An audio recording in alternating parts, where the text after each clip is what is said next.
Story का जो title है वो है सुबह की चाय। मृणाल उठो ना, सुबह हो गई। शुभांगी ने उसे हिलाते हुए कहा। उठो ना, चाय बनाओ ना प्लीज़। मृणाल ने कहा, अभी उठता हूँ। और 5 मिनट के लिए फिर लेट गया। शुभांगी फिर से शरारत करते हुए बोली, प्लीज़ चाय बनाकर लाओ ना बाबा। मृणाल उठकर फ्रेश हो गया और चाय बनाने के लिए किचन में चला जाता है। शुभांगी फिर से लेट जाती है करवट लेकर। शुभांगी शुभांगी उठो, देखो चाय तैयार है, जल्दी उठ जाओ, नहीं तो चाय ठंडी हो जाएगी और फिर मैं चाय गर्म करके नहीं दूंगा। शुभांगी झट से उठकर बैठ जाती है।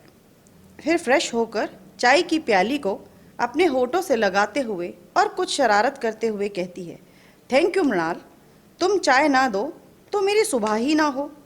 लोग बेकार ही कहते हैं कि सूरज के निकलने से सुबह होती है, मेरी सुबह तो तुम्हारी चाय से होती है। Love you Mrinal. मृणाल भी मज़े लेते हुए कहता है, ठीक है, अब चाय पीकर जल्दी उठ जाओ, खाना बनाने की तैयारी करो, मुझे ऑफिस भी जाना है। मृणाल क्या है, मैं जब भी तुमसे कुछ कहती हूँ तुम बात टाल देते हो, अच्छा नहीं लगता मुझे ऐसा, कभी तो समझा करो मेरी फीलिंग को। वैसे आज कौन से ऑफिस जा रहे हो, आज तो छुट्टी है, तुम भूल गए क्या। मृणाल मुस्कुराते हुए नहाने चला गया। शुभांगी वहीं बेड पर बैठी रही, शायद कुछ सोच रही थी और सोचते सोचते मुस्कुरा रही थी। इतने में ही मृणाल नहा कर आ जाता है और देखता है कि शुभांगी कहीं ख्यालों में खोई है। उसे छेड़ते हुए कहता है, कहाँ खोई हो।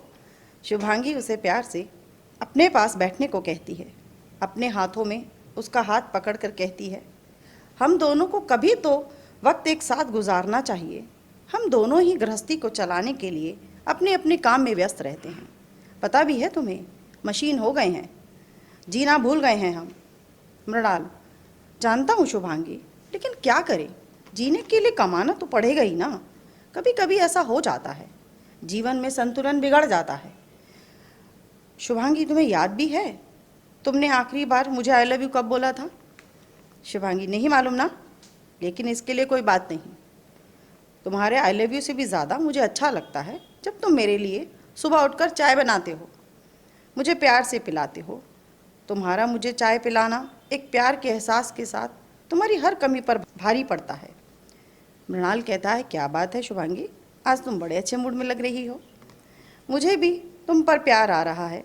शुभांगी कहती है, तो फिर करो ना, किसने मना किया है, मेरा तो मन आज सिर्फ तुमसे प्यार करने को ही है। ये कहकर शुभांगी मृणाल के हाथ को प्यार से सहलाने लगती है। जानते हो मृणाल, हमारे हाथों का स्पर्श बहुत कुछ कह जाता है, जो शब्द नहीं कह पाते वो स्पर्श के एहसास कह जाते हैं। प्यार का एहसास शब्द से अधिक एहसास से होता है, ये एहसास ही तो है जो हमें करीब लाता है। तुम बिल्कुल मेरी माँ की तरह हो, जो मुझे सुबह सुबह उठकर चाय पीने के लिए आवाज़ लगाती थी और तुम्हारी ही तरह कहती थी, शुभांगी उठो, चाय पी लो। तब मेरी सुबह माँ की चाय से होती थी, आज तुम्हारी चाय से होती है। ये सिर्फ चाय नहीं है, ये एक एहसास है जिसके ज़रिए तुम अपना प्यार मुझे दिखाते हो। मृणाल, हाँ शुभांगी, तुमने ठीक कहा, मैं कहने से अधिक करने में विश्वास रखता हूँ और ऐसा करके अपने प्यार का एहसास जगाए रखता हूँ।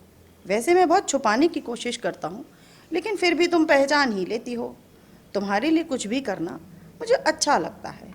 तुम मेरे साथ ऐसे ही खुश रहो, ज़िंदगी यूं ही चलती रहे इस प्यार के एहसास के साथ। तुम्हारी चाय में मैं अपने एहसास घोल देता हूँ, यही मेरा प्यार है।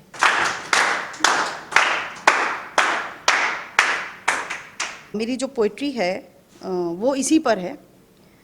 घर का भेदी लंका ढाए, सब कहें और सब समझाएं, इतनी सी बात कोई समझ ना पाए, घर का भेदी बाहर क्यों बताए, यूं ही कोई भेद क्यों बताए।